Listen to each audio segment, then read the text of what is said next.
সমস্ত প্রশংসা গুণগান গুণকীর্তন সেই বিশ্ববিদ্যালয় মহান প্রভু, যিনি সাতখণ্ড আসমানকে স্তম্ভে দণ্ডায়মান করে রেখেছেন এবং বিশাল সূর্যকে তিনি বিছানা স্বরূপ বিছিয়ে দিয়েছেন। তারপরে পরে আকাইনাল্লাহ তাআলাই মদিনা মুহাম্মদুর রাসূলুল্লাহ সাল্লাল্লাহু আলাইহি ওয়াসাল্লাম হাজার হাজার দরুদ শান্তি বর্ষিত হোক। আমিন আল্লাহুম্মা আমিন। আমি আপনাদের সম্মুখে সূরা হুজুরাতের 10 নম্বর আয়াত পরিবেশন করেছি। সেই আয়াতটি সামনে রেখে সংক্ষিপ্ত আলোচনা রাখবো ইনশাআল্লাহ। সেই আয়াতে আল্লাহ তাআলা যে বিষয়টা আলোচনা করেছেন সেটা হলো মুসলমানদের সুসংহত পরিবার সমাজ গঠনের একটা গাইডলাইন আল্লাহ তাআলা সেখানে পেশ করেছেন। আল্লাহ রাসূলের নবুয়াতি জীবনটা দুই ভাগে বিভক্ত। একটা হলো বাহ্যিক জীবন হিজরতের আগে, আর একটা হলো মাদানী জীবন হিজরতের পরে। মক্কার লোকেরা আল্লাহ রাসূলের প্রতি মানে এসেছিলেন আগে থেকেই। পরবর্তীতে হিজরতের আগে কিছু মানুষ এবং পরে হিজরতের পরে মদিনার বহু মানুষ আল্লাহ রাসূলের উপরে ঈমান এনেছিলেন। আল্লাহ রাসূলের হিজরতের পরে মক্কায় যে সমস্ত মুসলমানরা থেকে গিয়েছিলেন তাদের মধ্যে অনেকেই যাদের পক্ষে সম্ভব হয়েছিল তারা ঈমান রক্ষা করার তাগিদে আর কাফেরদের অত্যাচার ও নিপীড়ন থেকে বাঁচার জন্য আল্লাহ রাসূলের সঙ্গ দিয়েছিলেন। আল্লাহ রাসূলের সঙ্গে তো হযরত আবু বকর রাদিয়াল্লাহু তাআলা আনহু এসেছিলেন, কিন্তু তারপরে পরে অসংখ্য মুসলমান মক্কা থেকে হিজরত করে আল্লাহ রাসূলের কাছে এসেছিলেন। কিন্তু তাদের হিজরতের সময় এটা জানা ছিল না তারা সেখানে গিয়ে কোথায় থাকবে আর তারা কি খাবে, এই সমস্ত বিষয়গুলো তাদের মাথায় ছিল না। একটাই ছিল যে তাদেরকে ঈমান রক্ষা করতে হবে। যতই অত্যাচার আসুক, জুলুম হোক না কেন, নিপীড়নের সম্মুখীন আমরা হই না কেন, ঈমান আমরা ত্যাগ করব না। এই ঈমান রক্ষা করার জন্য আল্লাহ রাসূলের প্রতি ভরসা রেখে আল্লাহর প্রতি ভরসা রেখে তারা মদিনায় চলে এসেছিলেন হিজরত করে। মদিনায় এক মক্কা থেকে আগত এক ধরনের মুসলমান, তাদেরকে মুহাজির বলা হতো। মুহাজির মানে হলো মক্কা থেকে যারা হিজরত করে মদিনায় এসেছেন। আর মদিনার যারা আদিবাসী আগে থেকে মদিনায় বসবাস করতেন তারা আল্লাহ রাসূলের দাওয়াতে সাড়া দিয়ে ইসলাম কবুল করেছেন, আল্লাহ রাসূলের দাওয়াত কবুল করেছেন, সেই সমস্ত মানুষগুলোকে বলা হতো আনসার। দুই সম্প্রদায়ের মানুষ মুহাজির এবং আনসার এরা মিলিতভাবে মদিনায় বসবাস শুরু করলেন। আল্লাহ রাসূল তখন মদিনায়। এই সময় মুহাজিরদের সংখ্যাও যেমন বাড়ছে, ওই রকম মদিনায় বসবাসকারী আদিবাসী যারা অধিবাসী যারা পূর্ব থেকে আছে তারাও আল্লাহ রাসূলের দাওয়াত কবুল করতেই আছে, ইসলাম কবুল করতেই আছে, তাদের সংখ্যাও বাড়তে আছে। এইভাবে দেখা যাচ্ছে আস্তে আস্তে মুসলমানদের বাড়িঘর বেড়ে চলেছে। গ্রাম শহর সর্বত্রই মুসলমানদের একটা বিচরণ, এরকম একটা পরিবেশ যখন তৈরি হলো, আল্লাহ তাআলা মদিনার বুকে আল্লাহ রাসূল থাকাকালীন এই আয়াতটা নাযিল করলেন। আয়াতে বলা হচ্ছে ইন্নামাল মুমিনুনা ইখওয়াতুন, যারা ঈমান নিয়ে এসেছে, আল্লাহর প্রতি যারা ঈমান এনেছে, আল্লাহ রাসূলের প্রতি যারা ঈমান এনেছে, সমস্ত ঈমানদার মানুষ তারা আপসে ভাই ভাই। ইন্নামাল মুমিনুনা, যত ঈমানদার আল্লাহর প্রতি যারা ঈমান এনেছে, আল্লাহ রাসূলের প্রতি যারা ঈমান এনেছে, আখিরাতের প্রতি যাদের ঈমান আছে, জান্নাত এবং জাহান্নামের প্রতি যাদের বিশ্বাস আছে, সমস্ত মানুষকে আল্লাহ তাআলা বলে দিচ্ছেন যে এরা আপসে ভাই ভাই, দিদি ভাই, ধর্মের দিক থেকে ভাই। তাহলে ভাই ভাইয়ের পাশে বাস করবে, ভাই ভাইয়ের মতো আচরণ করবে, ভাই ভাইয়ের মতো দেখবে। তারপরেও বলা হচ্ছে আসলেও বাইনা আহওয়াইকুম, তোমাদের মধ্যে এই চলাফেরার পথে সংসারের জীবনে যদি কোনো মানুষের সঙ্গে কোনো মানুষের বিবাদ হয়, কোনো মানুষের সঙ্গে কোনো মানুষের যদি মনোমালিন্য হয়, দূরত্ব সৃষ্টি হয়, তাহলে তৃতীয় পক্ষের মুসলমানরা কি করবে? তৃতীয় পক্ষের মুসলমানদেরকে আল্লাহ তাআলা বলেন যে আল্লাহ তাআলার গাইডলাইন ফাসলিহু বাইনা আখওয়াইকুম, তারা দুইজনে যে বিবাদমান দুইজন তারা তাদের যে সব মুসলমানগুলো আছে তাদের কর্তব্যের মধ্যে পড়ে যায় যে তারা তাদের আপোষে মীমাংসা করার চেষ্টা করবে। কিন্তু আল্লাহ তাআলা এমন ভাষা ব্যবহার করেছেন যে দুইজন বিবাদমান দুইজন তাদের মধ্যে তোমরা মীমাংসা করে দেবা। দুই ব্যক্তি যারা ঝগড়া করছে তাদের মধ্যে তোমরা মীমাংসা করবা। দুইজনের মধ্যে যে মনোমালিন্য হয়েছে সেটা তোমরা মীমাংসা করে দেবা। এই ভাষা আল্লাহ বলেননি। আল্লাহ বলেছেন ফাসলিহু বাইনা আখওয়াইকুম, তোমরা গিয়ে মীমাংসা করে দাও তোমাদের ওই দুই ভাইয়ের মধ্যে যে মনোমালিন্য হয়েছে। আল্লাহ তাআলা ভাই বলে বলছেন যে তোমরা আখওয়াইকুম মানে ভাই, দুই ভাইয়ের মধ্যে যে মনোমালিন্য হয়েছে, তৃতীয় পক্ষে যে সমস্ত মুসলমান আশেপাশে আছে তাদের কর্তব্যের মধ্যে পড়ে যায়। তারা গিয়ে তাদের মনোমালিন্যের কারণ খুঁজে দেখবে, তাদের বিবাদের কারণ খুঁজে দেখবে, দেখে গিয়ে সেগুলোকে তাদের মীমাংসা করে দেওয়ার দায়িত্বে পড়ে যায় পার্শ্ববর্তী মুসলমানদের। আল্লাহ তাআলা তারপরেও তাদেরকে সতর্ক করছেন ওয়াত্তাকুল্লাহ লাআল্লাকুম তুরহামুন, এই যে মীমাংসা করতে যাবে তাদের যে দুইজনের মনোমালিন্য দূর করতে তোমরা যাবে, কিন্তু শুনে রাখো ওয়াত্তাকুল্লাহ, তোমরা আল্লাহকে ভয় করবে, আল্লাহকে স্মরণে রেখো, আল্লাহকে সামনে রেখো। তার মানে সেই মীমাংসা করতে গিয়ে কোনো পক্ষপাতিত্ব যেন না হয়, একজনের পর টানাটানি যেন না হয়, এগুলো তোমরা খেয়াল রাখবে। সেই জন্যই আল্লাহ বলেছেন, আল্লাহর নামকে স্মরণ করে দিয়েছেন ওয়াত্তাকুল্লাহ, আল্লাহকে ভয় করো। ওই দুইজনের মীমাংসা করতে ঠিক আছে, ওই দুইজন তোমাদের আত্মীয় হোক অনাত্মীয় হোক সেটা তোমাদের দেখার বিষয় নয়, কিন্তু মীমাংসার সময় তোমাদেরকে দেখতে হবে আল্লাহ তাআলার কি বিধান আছে, আল্লাহর ওয়াস্তে সেই মীমাংসা তোমরা করবে, লিল্লাহিয়াত করবে। কোন পক্ষে যেন তোমাদের টানাটানি না হয়, পর টানাটানি না হয়। লাআল্লাকুম তুরহামুন, তাহলে তোমাদের উপরে আল্লাহ তাআলার রহমত বর্ষিত হবে, আল্লাহ তাআলার করুণা বর্ষণ হবে, আল্লাহ তাআলার দয়া তোমাদের উপরে বর্ষিত হবে। তাহলে ফ্যামিলি, সমাজ সকলের উপরে আল্লাহ তাআলার করুণা হবে এবং সেখানে শান্তি বিরাজ থাকবে। ফ্যামিলি এবং সমাজ সেখানে সুসংহত গঠন হবে এবং সেইভাবে তারা সামাজিকভাবে জীবনযাপন করতে পারবে। মহাজেরা যখন মদিনায় আসলেন সংখ্যা অনেক বেড়ে গেল, কোথায় খাবে কোথায় থাকবে কোনো ঠিক নাই। আল্লাহ রাসূল মদিনার মুসলমানদেরকে ডাক দিয়ে বললেন, ও মদিনার মুসলমান, যারা আখিরাতের প্রতি ঈমান নিয়ে এসেছো, যারা আল্লাহর প্রতি ঈমান এনেছো, আল্লাহ রাসূলের প্রতি যারা ঈমান এনেছো, তারা শোনো, এই যে মহাজের মক্কা থেকে যে সমস্ত মুসলমান মদিনায় হিজরত করে এসেছে তারা তোমাদের ঈমানি ভাই।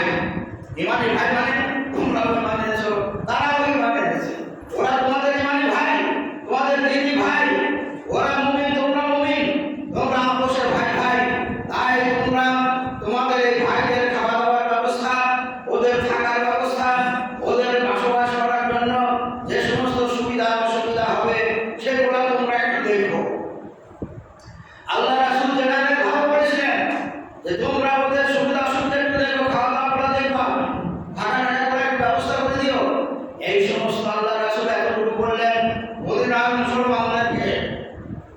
মদিনার মুসলমান আল্লাহ রাসূলের এই কথাকে এত গুরুত্ব দিয়ে দেখলেন, এত গুরুত্ব দিলেন, তারা নিজের ভাইয়ের মতো মনে করলেন।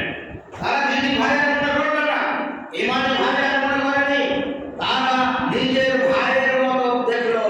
তাদেরকে বললো, তোমরা আমাদের ভাই, আল্লাহ তাআলা ঘোষণা করেছেন, আল্লাহ রাসূল আমাদেরকে বলে দিয়েছেন, এসো তোমরা আমাদের ভাইয়ের মতো, আমাদের যা জমি আছে আমরা দুই ভাই ভাগ করবো, আমাদের বাড়ি আছে দুই ভাই ভাগ করবো, অর্ধেকে তোমরা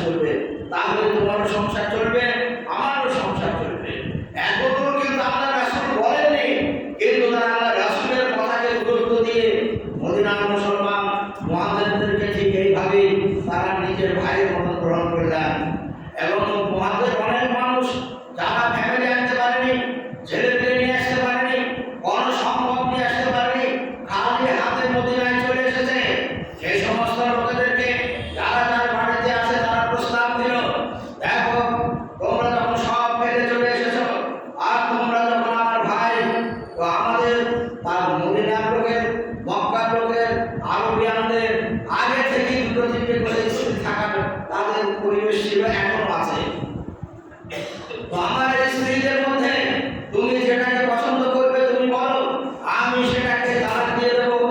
তারপরে ইদ্দাতের পরে তুমি তাকে বিয়ে করে এখানে তুমি সংসার জীবন করবে। এই যে তাদের নজির, মদিনার মুসলমানদের মুহাজিরদেরকে সামনে রেখে আল্লাহ তাআলার এই কথার ভিত্তিতে ইন্নামাল মুমিনুনা ইখওয়াতুন, আর আল্লাহ রাসূলের কথা তোমরা মুহাজিরদেরকে একটু দেখবে, তার কারণ ওরা তোমার ভাই। তো এই নজির তারা দুই জায়গায় ভাগ দিয়ে, বাড়ির ভাগ দিয়ে শেষ পর্যন্ত স্ত্রীকে তাদের বিবাহের ব্যবস্থা করে দিয়ে এই নজির সৃষ্টি করেছিলেন পৃথিবীতে। সেই নজির তার আগের ইতিহাসেও কোথাও নেই, আর পরবর্তীতেও নেই। সেই জন্য মদিনার মানুষের উপাধি হলো আনসার। আনসার মানে হলো সাহায্যকারী। সাহায্যকারী, এই সাহায্যকারী এমন হলো যারা পৃথিবীতে নজির সৃষ্টি করলো। আজ ইতিহাস হয়ে আছে আল্লাহ তাআলার এই কথার প্রতি গুরুত্ব দিয়ে। এবার সেই সঙ্গে সঙ্গে সাহাবাদের মধ্যে, মুহাজির আনসার সকলের মধ্যে, তাদের মধ্যেও মানুষ হিসাবে বিবাদ হতেই পারে, তাদের মধ্যেও মনোমালিন্য কারোর সাথে কারো হতেই পারে। আল্লাহ তাআলা তার পরবর্তী গাইড দিলেন যে আসলিহু বাইনা ইখওয়াইকুম আখওয়াইকুম, যে তোমাদের ভাইদের মধ্যে যদি মনোমালিন্য হয়ে থাকে তোমরা গিয়ে সেটাকে মীমাংসা করে দাও, তাদের মনোমালিন্য দূর করে দাও। আর দূর করার সময় তোমরা ওয়াত্তাকুল্লাহ, আল্লাহকে ভয় করো, আল্লাহকে সামনে রেখো, আল্লাহকে ভুলে যেও না। আল্লাহ তাআলা যে বিধান দিয়েছে সেই বিধান অনুযায়ী তোমরা সেই ফয়সালাটা করবে। তো মদিনার মুসলমানদের জন্য এই বিধান আল্লাহ এবং আল্লাহ রাসূল দিলেন, কিন্তু এই বিধান কিয়ামত পর্যন্ত সমস্ত মানুষের জন্য থেকে গেল। কিয়ামত পর্যন্ত সারা দুনিয়ায় যত মুসলমান আছে বা থাকবে তারা সকলেই ইন্নামাল মুমিনুনা ইখওয়াতুন, সবাই আপোষে তারা মুমিন হিসাবে ভাই, একে অপরের ভাই। আর এখন তাদের মধ্যে আমাদের পাড়া প্রতিবেশীদের ভিতরে যদি ওই রকম কোনো মনোমালিন্য কোনো বাড়ির সাথে কোনো বাড়ির হয়, কোনো মানুষের সঙ্গে কোনো মানুষের যদি মনোমালিন্য হয়, তাহলে সেটা দেখে আনন্দ পাওয়ার কিছু নাই। যে ওদের মধ্যে ঝগড়া হচ্ছে হোক, ওদের মধ্যে গন্ডগোল বেঁধেছে, ভালোভাবে লাগুক, এইরকম কামনা করা মুসলমানদের কাজ নয়। আল্লাহ তাআলা মুসলমানদের ওই সময় দায়িত্ব দিয়েছে, ফাসলিহু বাইনা আখওয়াইকুম, তোমরা যাও, তাদের বিবাদ যাতে না বাড়ে, তাদের বিবাদ যাতে সমূলে বিনষ্ট হয়, ওখানে যাতে তাদের মীমাংসা হয়ে যায়, তোমরা সেই ব্যবস্থা করো। তার জন্য কোর্ট কাছারি যাওয়ার কোনো দরকার নেই। মুসলমানের গ্রাম, মুসলমানের পাড়া, মুসলমানরাই তার মীমাংসা করে দেবে। আর সেই মীমাংসা হবে ন্যায্য, কোনো পক্ষপাতিত্ব, কোনো পরটানাটানি এইসব সেখানে থাকবে না। তো আল্লাহ তাআলা এই ধরনের যদি সমাজ থাকে যেখানে কোনো বিবাদ হলে অন্য মানুষ এসে হাজির হবে, আর এটা তোমাদের ঠিক নয়, ঘর চলো, খোঁজ খবর নিয়ে দেখবে, ন্যায্য মীমাংসা সেখানে করবে। এই বিচার যদি ব্যবস্থা মানুষের সমাজে থাকে, পরিবেশে থাকে, ফ্যামিলিতে থাকে, তাহলে দেখা যাবে আল্লাহ তাআলার রহমত, আল্লাহ তাআলার করুণা সেখানে বর্ষিত হবে। তাই আল্লাহ তাআলা বলেছেন লাআল্লাকুম তুরহামুন, তোমরা যদি এইভাবে চলতে পারো, তোমাদের ফ্যামিলি, তোমাদের পরিবার, তোমাদের সমাজ, গ্রাম পাড়া যদি এইভাবে থাকে, তাহলে আল্লাহ তাআলার রহমত অবশ্যই সেই সমস্ত মানুষগুলোর উপরে বর্ষণ হবে, নাজিল হবে, তারা শান্তিতে থাকতে পাবে, অশান্তি সেখানে আসবে না। তাই আল্লাহ তাআলা এখানে সামাজিক চলার একটা গাইডলাইন দিয়েছেন, ফ্যামিলিগত চলার একটা গাইডলাইন দিয়েছেন। তারপরে আয়াতে আল্লাহ তাআলা বলেন, ইয়া আইয়ুহাল্লাযীনা আমানু লা ইয়াসখার কাউমুন মিন কাউমিন, হে ঈমানদার লোকেরা, যারা ঈমান নিয়ে এসেছো, আখিরাতের প্রতি যাদের বিশ্বাস আছে, আল্লাহ রাসূলের প্রতি যাদের আস্থা আছে, সেই সমস্ত লোকগুলো শোনো, লা ইয়াসখার কাউমুন মিন কাউমিন, তোমাদের মধ্যে শুনে রাখো, কোন মানুষ আরেকটা মানুষকে, কোন মুসলমান কোন মুসলমানকে লা ইয়াসখার মানে উপহাস করবে না। কোন মানুষ কোন মানুষকে উপহাস করবে না। এই উপহাসের ভিতর দিয়ে মানুষের সঙ্গে মানুষের দূরত্ব সৃষ্টি হয়, মানুষের সঙ্গে মানুষের মধ্যে ঘৃণা সৃষ্টি হয়। তাই আল্লাহ তাআলা এখানে ব্যারিকেড দিয়েছেন, কোন মানুষ যেন কোন মানুষকে উপহাস না করে। উপহাস বড় পাপের কাজ। ওই আয়াতের শেষাংশে গিয়ে আল্লাহ তাআলা বলছেন, ওয়ালা তানাবাজু ওয়ালা তাবাগাজু, হে তোমাদের মধ্যে কেউ তোমাদের কোনো মানুষ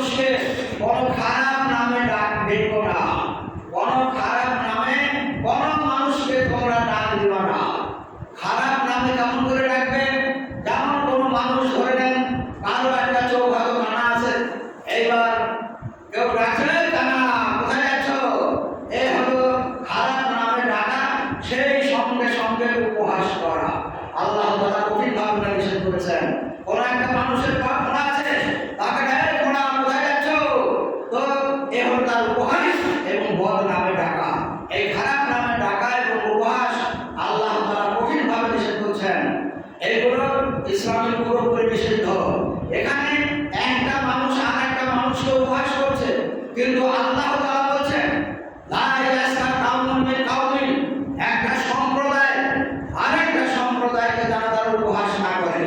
সম্প্রদায় কেন বললেন? একটা মানুষ যখন কাউকে উপহাস করছে, যে উপহাস করছে তার থেকে যাকে উপহাস করছে সে সাধারণত দুর্বল মানুষ, ওর তুলনায় সে দুর্বল মানুষ, সেই জন্য তাকে উপহাস করছে। আর যখন তাকে উপহাস করছে তখন তার পাশে যে সব লোকগুলো আছে তারা সব হা হা করে হাসছে, আনন্দ উপভোগ করছে, আনন্দ উপভোগ করছে। এই আনন্দ উপভোগ করার জন্য আল্লাহ কাউমুন করেছেন একটা সম্প্রদায়। একটা লোক যখন তাকে উপহাস করলো, খারাপ নামে যখন ডাক দিল, তারা প্রতিবাদ না করে তারা সেটাতে আনন্দ উপভোগ করছে। আল্লাহ তাআলা সেই জন্য বলেছেন এই সম্প্রদায়টাই হলো কি, যারা বদনামে ডাকে, মানুষকে ছোট মনে করে তাদেরকে উপহাস করে।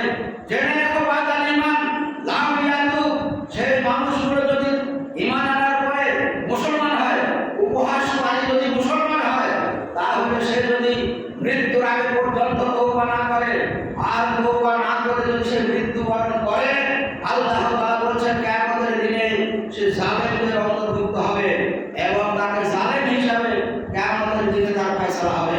আর জালেমদের জায়গা হবে জাহান্নাম। জালেমরা কখনো জান্নাতের আশা করতে পারবে না। সেজন্য মানুষ আপনার সামনে যতই ছোট হোক, সে অর্থহীন হোক, শারীরিক দুর্বল হোক, ফিজিক্যালি আনফিট হোক, তার নাম একটা আছে, তার নামে তাকে সম্বোধন করুন, তার নাম দিয়ে তাকে ডাকুন। তার নাম বাদ দিয়ে ওরকম তার বদনামে খারাপ নামে ডেকে তাকে উপহাস করে অন্যান্য মানুষকে আনন্দ দিয়ে আপনি জান্নাত যাওয়ার আশা করতে পারবেন না। এ হলো মুসলমানদের ব্যাপার। ফলে আমরা যদি কোনো মানুষকে ওরকম উপহাস না করি, কোনো মানুষকে যদি তিরস্কার না করি, কোনো মানুষকে যদি আমরা খারাপ নামে না ডাকি, তাহলে একটা সম্পর্ক থাকে।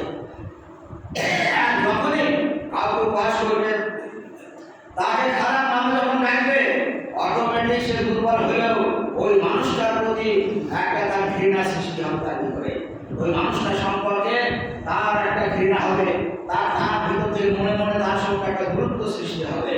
এতে মানুষ মানুষ থেকে দূরে সরে যায়, মানুষ মানুষের কাছে আসার সুযোগ পায় না বা হয় না, হওয়া সম্ভব নয়। সেই জন্য আল্লাহ তাআলা সমাজে চলাফেরার জন্য, বাজারে চলাফেরার জন্য, সংসার জীবনে চলাফেরার জন্য, সে বাড়িতে হোক বাড়ির বাইরে হোক, আপনার বাড়ির কোনো ছেলেকে কোনো মেয়েকে বা বাড়ির অন্য কোনো লোককে আপনি উপহাস করে তাকে ছদ্ম নামে, যে নামে সে ছোট হবে, এইভাবে তাকে ডাকতে আপনি পারবেন না। এটা মুসলমানদের জন্য আল্লাহ তাআলা গাইডলাইন দিয়েছেন, একেবারে নিষিদ্ধ।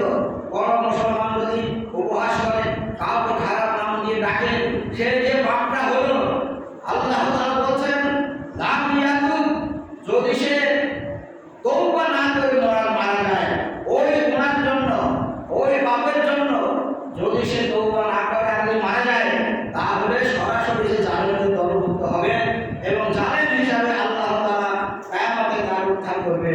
আর জালেমদের জায়গা হলো জাহান্নাম, জান্নাতের আশা জালেমরা করতে পারবে না। তো আল্লাহ তাআলা আমাদেরকে তৌফিক দান করুন, যাতে আমরা আল্লাহ তাআলার এই গাইডলাইনগুলো মেনে আমরা সমাজে চলাফেরা করতে পারি, নিজেদের মধ্যে চলাফেরা করতে পারি। এর বাকি অংশ আগামী জুমায় ইনশাআল্লাহ আলোচনা হবে। তো আল্লাহ তাআলা আমাদেরকে সেই তৌফিক দান করুন, আমরা যেন আল্লাহ তাআলার বিধানকে মেনে আমাদের বাকি জীবন আমরা চলাফেরা করতে পারি। আমিন।